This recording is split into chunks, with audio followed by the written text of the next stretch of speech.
Hello, respected viewers. I'm George from Ireland. Well, remember where you heard it first. And I said the National Executive Committee would thwart Andy Burnham's bid to seek the Labour candidacy in the upcoming Gorton and Denton by-election. It's due to take place in about 2 months. So, yeah, the NEC, as I say, is stuffed with people who are pro-Starmer. And we don't know the actual breakdown of the votes. The rumour is leaked out. All we know the decision was no. But the rumor is 8 voted no and 1 voted yes and another abstained. And Lucy Powell, is she one of those who voted for him? Remember, she's the deputy leader of the Labour Party and she sits for a constituency in Manchester.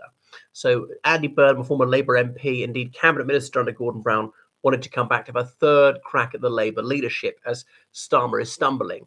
So now, but does it seem like they're being unfair to him? Okay, you could argue that. But quite apart from whether you favour Starmer or Burnham, there are good, logical, fair-minded reasons to block him, and that would therefore necessitate him resigning as mayor of Greater Manchester. He can't be an MP and mayor at the same time, which would mean a very risky early mayor election for Manchester, Greater Manchester, I should say. It's not strictly just the city of Manchester; it's some of the small towns around it as well.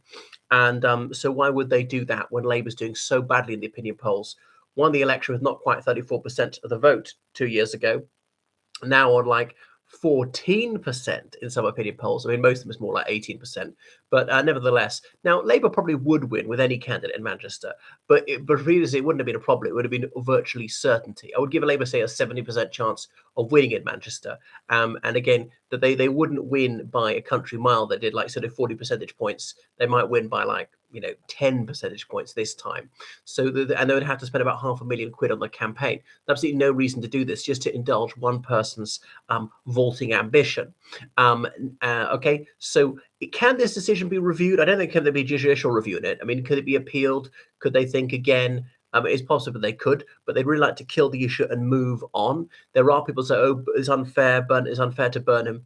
But, even if the NEC gone the other way, they could have imposed an all-women shortlist. Even if they hadn't, Burnham wouldn't automatically be the candidate. Even if they hadn't, he wouldn't automatically have won that by-election. I mean, it's likely that he would. And even then, it's not certain that Starmer's going to be kicked out as Labour leader, resign this year. And even then, it's not sure that Burnham would replace him. I mean, I would like Burnham back in Parliament, partly because we are very difficult mayor election, fairly difficult mayor election for Labour in Manchester.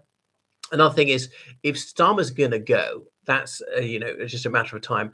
Probably this year, possibly next year, definitely before the next general election. And who's most popular amongst the Labour ordinary members? It is Andy Burnham. The second most popular is Angela Rayner. I could cope with Andy Burnham as Prime Minister. I cannot cope with that absolute imbecile, Angela Rayner. And she's saying, no, Burnham must be allowed to stand. Why would she want her major rival to be back in Parliament?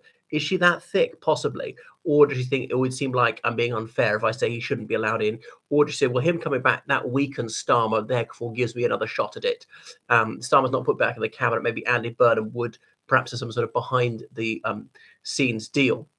And the by-election is coming up because Andrew Gwynn, he announced on Friday he'd applied to be steward and great chamber of the Chiltern Hundreds. Remember, one is not permitted since about 1624 to resign as a member of Parliament. You have to have an office of profit under the Crown. You apply for that, and then automatically you're no longer an MP, and that causes a by-election. But people say this is the merest technicality, it's sort of a legal fiction. Okay. But that backlash, yes, there has been some of that, and some Labour MPs are furious, and so on. So he would be a fairly good leader of the Labour Party, whereas Angela Rayner would not. And so she's a candidate at the left, just like Burnham, whereas Wes Streeting is seen as the right wing of the Labour Party, more Blairite, and there are very few others who've got a serious chance. People you've mentioned, Yvette Cooper, and almost nobody else. Rachel Reeves, just forget it. David Lammy doesn't even seem to feature as an option, which is odd as he's Deputy Prime Minister. And Shabana Mahmood is way down the list. Ed Miliband, even talk about Ed Miliband. Again, he's seen as being on the right of the party. He's tried and failed. He's yesterday's man. Burnham is 55. He looks a lot younger.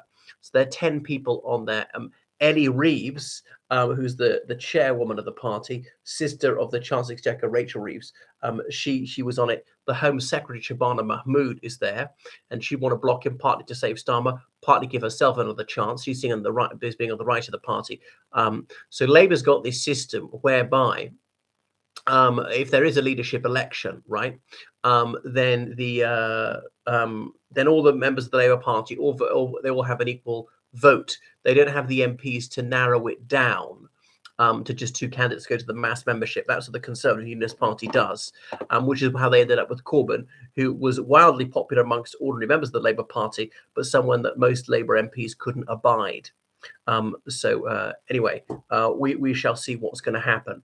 I mean, I don't think it'll be changed. I don't think it'll be overturned. But even if it were, there's actually several more hurdles to him becoming prime minister. Now, his term in Manchester is going to end anyway in about 2 years. Maybe have a crack at it then. Is also a signal to Sadiq Khan, another directly elected Labour mayor of London. Don't try it, because you're not going to get anywhere. Don't even try it. Yeah. And he's also been elected thrice as the mayor of Metropolis. Right. Thanks for watching my channel. Make sure you subscribe on Patreon, donate to PayPal, georgecallahan79@gmail.com. Notably, Kemi Badenoch's position has strengthened over the last week, and whereas Starmer's has weakened. But she's now investigated various people suspected of trying to defect to Reform UK. That could be bad news, because people who otherwise weren't going to defect might feel they'll be expelled and say, well, I'm just going to resign anyway. Be so offended by the investigation, they leave anyway. Right. Thanks for watching my channel. Toodaloo.